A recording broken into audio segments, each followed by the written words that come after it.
I think the tank was probably overrated when this began, because it just turned out that tanks are very vulnerable on the modern battlefield. There are really many things that can destroy a tank. Instead of shooting things down with missiles, you can shoot it down with lasers. The challenge with lasers is that you need so much energy that you basically have to have your own power plant next to this laser, right? Warfare is unfortunately back in the headlines on the news. But what have we learned about what modern warfare looks like?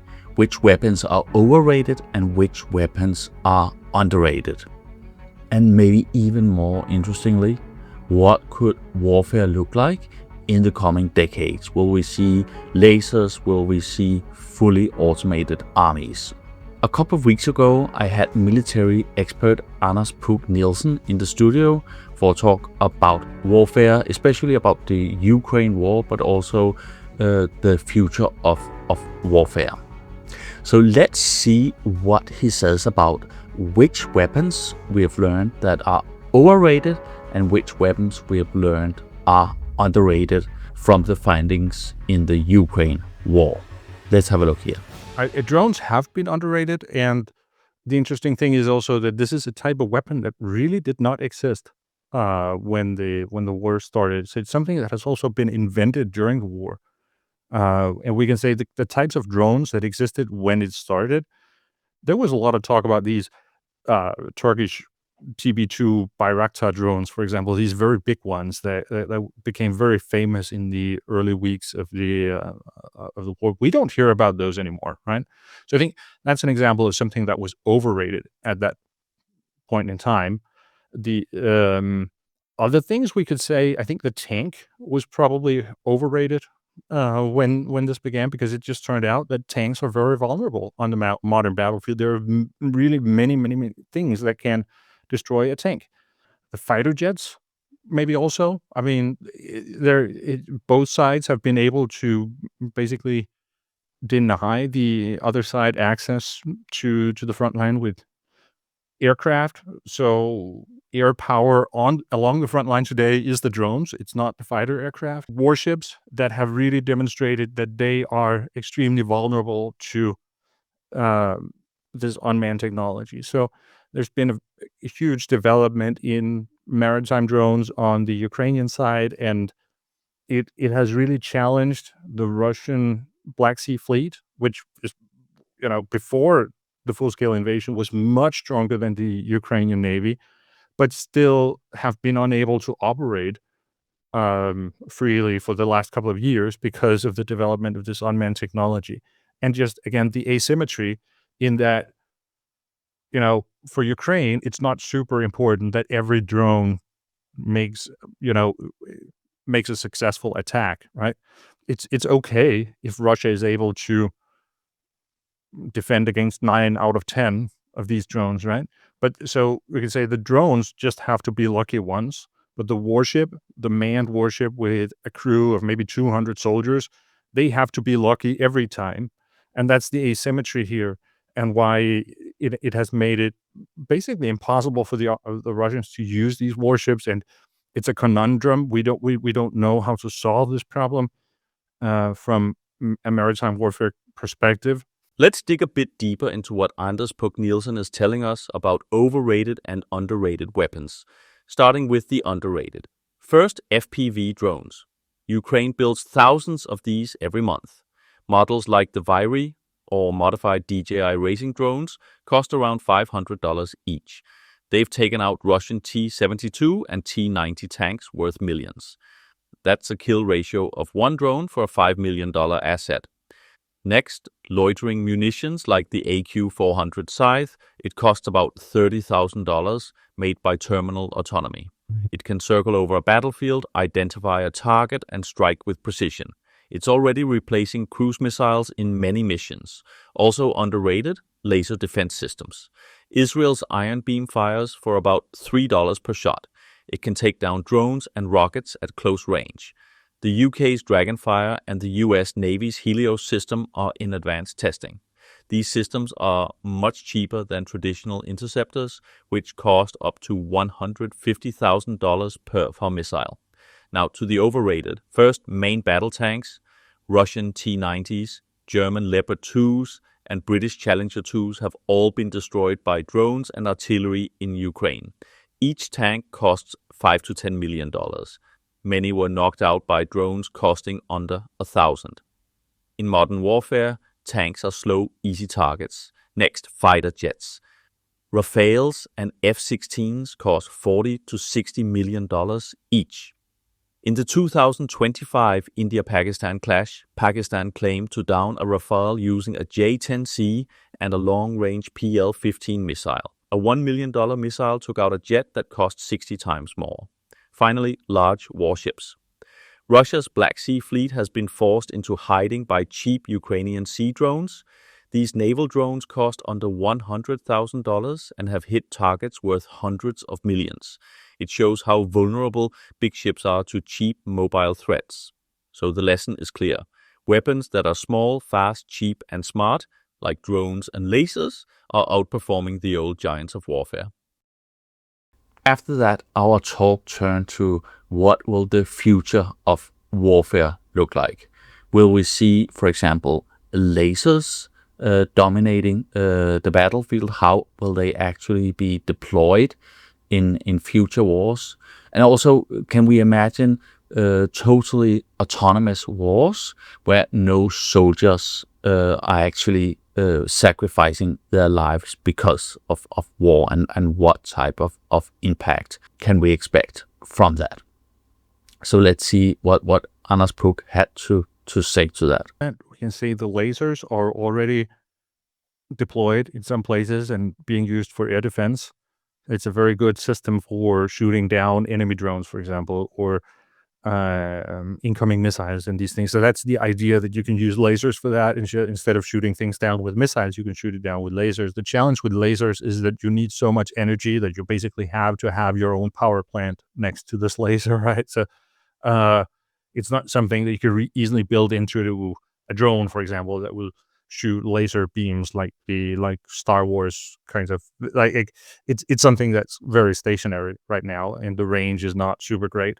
But it's definitely something that is coming. The drone swarms as well. We're already seeing that, and it's one of those developments happening right now where more and more drones become able to coordinate their actions in air and to communicate about attacking some target.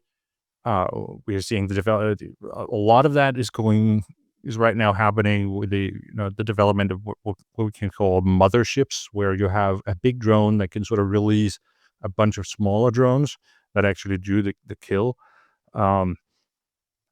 There is a constant battle over the electronics spectrum. So what is called electronic warfare is really important. And it's this thing about how do you jam the frequencies that the enemy uses while you keep the frequencies open that you use. And, in time and space, how do you make it impossible for the enemy to operate during that time slot when you plan your attack and those things. So this is going on constantly all the time, very rapid development. Something that's very big and that I think would happen if this continues for another 5 years is that I think we would see the ground drones. We would see much of that development that has been happening in flying drones will also be happening on the ground. I don't think they would be necessarily walking like Terminator kinds of robots, but sort of remote controlled vehicles that can solve different tasks on the ground. I think that's really something that's coming within the coming years, and the Ukrainians have an ambition of removing more and more soldiers from the front line and have robots taking over that task, which is the most dangerous one.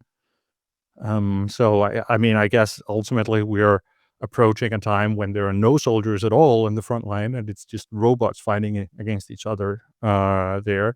So modern warfare isn't just about firepower, it's also about economics, it's also about getting bang for the buck, you could say. And looking at the three conflicts we've had recently, I believe there are some pretty important learnings. like Anders Puck Nielsen explained, the drones in Ukraine have been super effective and they're very, very cheap.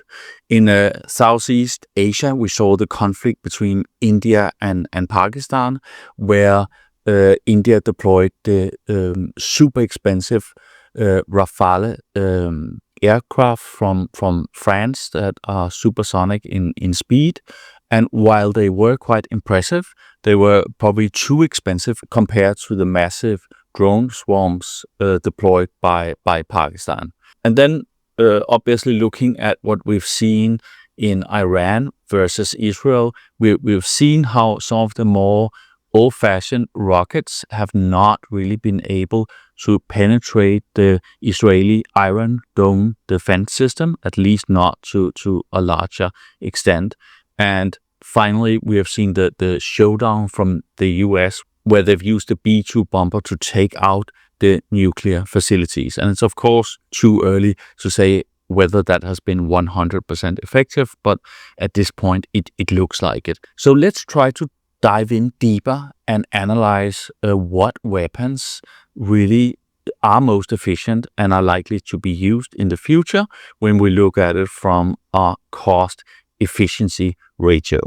Let's look at some battlefield technologies that deliver serious value for money and others that don't. Let's start with the Shahed 136 drone. Originally developed by Iran, now widely used by Russia in Ukraine. It's slow, noisy, and cheap, around $20,000 per unit, but it forces Ukraine to spend hundreds of thousands of dollars per interception. Not elegant, but efficient. In terms of cost disruption, the Shahed earns 4 stars. Now let's look at a long-range precision system you don't hear about as often, the Taurus missile. It's a German-made cruise missile with a range of about 500 kilometers. It flies low to avoid radar and hits with extreme precision. Each unit costs close to $1 million. That's expensive, but it's taken out high-value Russian targets with minimal collateral damage. That gives it a strong 3.5 stars. Now let's flip the coin. After one of the most cost-efficient weapons in modern warfare, we turn to one of the least. The Russian T-14 Armata battle tank was hyped as a game changer. But with a price tag of over $8 million per unit, it's barely been seen on the battlefield. High-tech features, sure, but low production, no real combat impact, and massive cost. For all that investment, it earns just 1 star for cost efficiency. Next up is HIMARS, the American High Mobility Artillery Rocket System. It's mobile, accurate, and fast to redeploy. Each guided rocket costs about $100,000. It's been used with great success to target Russian ammunition depots and command centers. More than just firepower, it offers flexibility and surprise. 4 stars for its balance between cost, effectiveness, and strategic value. So, what have we learned? In modern warfare, high tech doesn't always mean high cost, but when the price is high, the impact has to be surgical. It's all about matching cost to outcome and making every shot count. I also discussed with Anders Puck Nielsen whether we could imagine a strong and aggressive Russia send tanks into the Baltics and potentially later into Poland, which he would not rule out. But on the other hand, it's also important to understand that it's also about Russian imperialism. It's also about Russia genuinely believing that they have a right to dominate over all those countries that were a part of the Warsaw Pact. I think that's sort of roughly in that neighborhood we're going to find the limits of where they think these things should go. Maybe not Eastern Germany, but the rest of the countries. I think they would see that this is rightfully ours to dominate. So I don't think that these things contradict each other. It's both about NATO expansion, but it's also about Russian imperialism. So are you saying if Russia suddenly became super powerful, let's say they were 100% backed by China or something major happened, do you think it would be realistic to see Russian tanks in Poland and the Czech Republic and the Baltic countries? Absolutely. I think the way they are working on that is to try to undermine the coherence of NATO and see if they can somehow make NATO collapse as a useful international organization. And then if that happens, then all these countries are going to be left alone. So then it will be much easier for Russia to deal with it on a one-on-one basis, right? They will not be dealing with NATO. They will be dealing individually with Lithuania, right? So I think the Russian efforts here are going to be directed at how can we undermine NATO, the coherence of NATO, and unfortunately, I think it looks like they're doing pretty well on that right now. NATO is in the worst crisis it has ever been right now, with the Trump administration and the biggest military power basically telling everyone else that we're not going to be there for you. However, if an attack like that would happen in, say, 15 to 20 years, it would look very different today and very different to what we would imagine. Tanks would most likely not play a major role, but we would see drone swarms to a new extent, and they would be more autonomous and AI-powered and more powerful than we would see today. We will probably be seeing Russia deploying such drone swarms, and we would also see NATO countering them with their own drone defense. Okay, let's talk about how this could play out in a potential future scenario of Russia trying to invade the Baltics in the year 2035. In this version of the future, Russia is strong again. They've ended the Ukraine war years ago and used the time to rebuild their forces, working closely with China to improve both their weapons and logistics. At the same time, NATO is split. The US is distracted by rising tensions with China, and the European nations are divided, some willing to fight, others hesitant. In this fragile moment, Russia strikes. So what kind of weapons would matter in this scenario? First up, drones, and more drones. FPV drones, loitering munitions, and swarms of AI-powered micro-drones will dominate the early stages. Russia would likely flood the Suwalki Gap with drones to blind and disable key NATO assets. These cheap, fast, and deadly tools would be critical in softening up Baltic defenses and disrupting command structures. Second, robotic ground units. These could include remote-controlled or semi-autonomous tracked vehicles, robot dogs with sensors or light weapons, and unmanned logistics platforms. They wouldn't replace soldiers, but would add scale and confusion to fast-moving urban warfare, especially in Baltic cities like Riga or Tallinn. Third, long-range precision weapons like hypersonic missiles or AI-guided cruise systems, both from Russia and NATO. Systems like the US HIMARS or Europe's upcoming deep strike missiles would be vital for hitting infrastructure and troop concentrations deep behind enemy lines. And yes, lasers and directed energy weapons will play a growing role, mostly in shooting down drones and incoming projectiles. Israeli systems like Iron Beam or NATO's equivalents will be critical in protecting key radar stations and HQs, so what won't matter? Tanks, especially older models like the Russian T-72 or Western Leopard 2s, will play a much smaller role, too big, too vulnerable, and too easy to take out with drones. Naval forces also minimal. The Baltic Sea will be a high-risk zone for ships filled with mines and underwater drones, and manpower-heavy air assaults, parachuting troops in behind lines, would be suicide in this sensor-rich, drone-patrolled environment. So what would it take to defend or liberate the Baltics? 3 things. First, immediate electronic and drone dominance. Whoever controls the skies, even low skies, will win the first week. Second, fast mobile response units using robotic and manned vehicles to secure choke points like the Suwalki Gap. And third, logistics. Autonomous convoys, drone resupply, and cyber-secure communication will make or break both defense and liberation. So, would Russia succeed? If they pulled off total surprise and NATO was slow to respond, they could take the Baltics within a week, but holding it would be a nightmare.